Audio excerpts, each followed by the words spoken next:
পাকিস্তানের বিপক্ষে সিরিজের পরে সুখবর মিলতে যাচ্ছে। বাংলাদেশের র্যাঙ্কিং এ বড়সড় লাভ মারতে যাচ্ছে লাল সবুজের দল। ক্যারিবিয়ানদের টপকে উন্নতি হবে টাইগারদের। সিরিজের ফলাফলের উপর নির্ভর করে বাড়বে মিরাজ, শান্ত, লিটনদের রেটিং।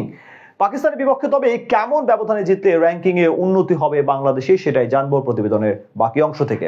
নিজেদের প্রিয় ফরম্যাট ওয়ানডেতে সময়টা ভালো যাচ্ছে না বাংলাদেশের। ক্রমাগত পরাজয়ের র্যাঙ্কিং এ বেশ পেছনেই থাকতে হচ্ছে মেহেদী হাসান মিরাজের দলের। তবে পাকিস্তানের বিপক্ষে সিরিজের পরই মিলতে পারে সুখবর। র্যাঙ্কিং এ উন্নতি হতে পারে লাল সবুজের বাংলাদেশের। সিরিজ জয়ের ব্যবধানের উপর নির্ভর করে রেটিং বাড়তে পারে টাইগারদের। আইসিসির সবশেষ প্রকাশিত র্যাঙ্কিং অনুযায়ী বাংলাদেশের অবস্থান রয়েছে 10 নম্বরে। 76 রেটিং নিয়ে ওয়েস্ট ইন্ডিজের পরের অবস্থানটা বাংলাদেশেরই। অন্যদিকে তালিকার 9 নম্বরে থাকা ওয়েস্ট ইন্ডিজের রেটিং বাংলাদেশের থেকে মাত্র 1 বেশি, অর্থাৎ 77 রেটিং নিয়ে তাদের অবস্থান রয়েছে 9-এ। এদিকে র্যাঙ্কিং এ বেশ সুবিধাজনক অবস্থানেই আছে পাকিস্তান। আইসিসির সবশেষ প্রকাশিত র্যাঙ্কিং এ তারা রয়েছে 4 নম্বরে।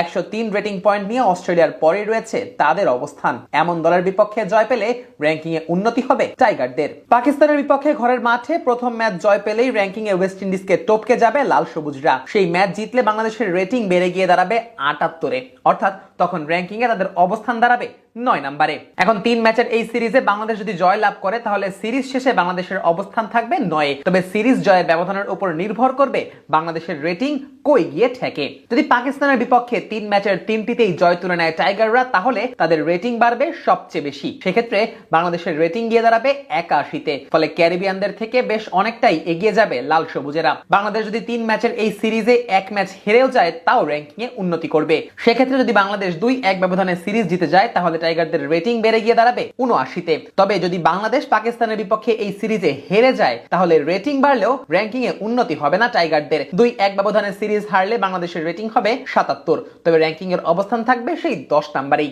আর যদি নিজেদের ঘরের মাঠে হোয়াইট ওয়াশের লজ্জা পায় টাইগাররা, তাহলে তাদের রেটিং 76 থেকে নেমে যাবে 74-এ। সেক্ষেত্রে র্যাঙ্কিং এ বাংলাদেশের অবস্থান থাকবে 10-এ। এদিকে পাকিস্তানের ক্ষেত্রে অবশ্য এই সিরিজের